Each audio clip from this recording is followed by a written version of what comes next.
ഈശ്വര, ഇന്നലെ കണ്ട സ്വപ്നത്തിൻ്റെ ഭയം ഇന്നും എന്നിൽ നിന്ന് വിട്ടുമാറിയിട്ടില്ല. രാത്രി എപ്പോഴോ ഞെട്ടി എണീറ്റ് വിറങ്ങലിച്ച് പേടിച്ച് ഒരല്പസമയം ജീവനില്ലാതെ ഞാനിരുന്നു പോയി.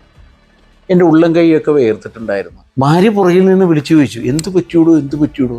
എൻ്റെ മനസ്സിൽ മുഴുവനും അന്ന് എഴുതാൻ പോകുന്ന 10ാം ക്ലാസ് പരീക്ഷയുടെ ആ അവസ്ഥ ഞാൻ വീണ്ടും റീക്രിയേറ്റ് ചെയ്യണമായിരുന്നു. ആവർത്തിച്ചുള്ള ചോദ്യം വന്നപ്പോൾ എനിക്ക് വീണ്ടും വിചാരം തിരിച്ചു കിട്ടിയതുപോലെയായി. ഞാൻ വിറങ്ങലാവുന്ന സ്വരത്തിലോട് പറഞ്ഞ്, എൻ്റെ പരീക്ഷയെപ്പറ്റി ആണ് ഞാൻ ഇന്ന് സ്വപ്നം കണ്ട 10ാം ക്ലാസ്സിലെ പരീക്ഷയെന്ന്. അവൾ ഇടയ്ക്കിടയ്ക്ക് ചിരിച്ചിട്ട് ചോദിച്ചു, 10ാം ക്ലാസ്സിലെ പരീക്ഷ തനിക്ക് ഈ 60ാമത്തെ വയസ്സിലാണോ എന്ന്. എന്നിട്ട് അവൾ പറഞ്ഞ്, കിടന്നുറങ്ങാൻ നോക്കടൂ, വേണ്ടാത്തൊന്നും ചിന്തിക്കാതെ ഉറങ്ങൂ. ഞാൻ എന്നിട്ട് ഉറക്കത്തിലേക്ക് പോകാനായിട്ടൊരു അല്പസമയം അവിടെ ഇരുന്നു. ഞാൻ ഓർക്കുകയായിരുന്നു എൻ്റെ വിദ്യാഭ്യാസത്തിൽ 1ാം ക്ലാസ് തൊട്ട് 10ാം ക്ലാസ് വരെ എത്തിയപ്പോൾ ശരിയായ ഉത്തരങ്ങൾ ബ്രാക്കറ്റിൽ നിന്ന് എടുത്തെഴുതുക എന്ന് പറയുന്ന ഒരു സമ്പ്രദായം ഉണ്ടായതുകൊണ്ട് തന്നെയാണ് എനിക്ക് കഷ്ടിച്ച് ഒരു 3ഓ 4ഓ മാർക്ക് മേടിക്കാനുള്ള സാഹചര്യം ഉണ്ടായിരുന്നു. ഞാനാണ് 10ാം ക്ലാസ് വരെ എത്തിയും ആ പരീക്ഷയ്ക്ക് എത്തിയത്. വായിച്ചാൽ എന്തെങ്കിലും മനസ്സിലാകണ്ടേ?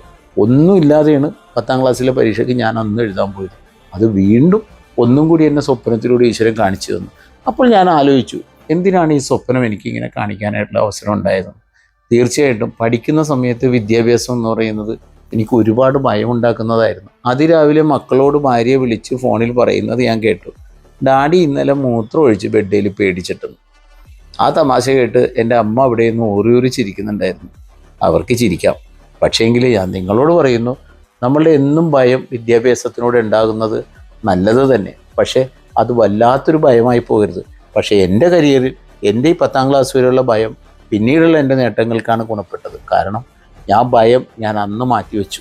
ജീവിതത്തിൽ എന്നും നമ്മൾ ഭയന്നോ നമ്മളത് പരാജയപ്പെടും. ആ പരാജയമാണ് പിന്നീടുള്ള എൻ്റെ കരിയറിലേക്ക് ഗുണകരമായത്. അതുകൊണ്ട് തന്നെ എൻ്റെ ഉയർച്ചയിൽ എനിക്ക് ഒട്ടും ഭയമില്ലാതെയാണ് ഞാൻ മുന്നോട്ട് വന്നതും ഇവിടം വരെ എത്തിയതും.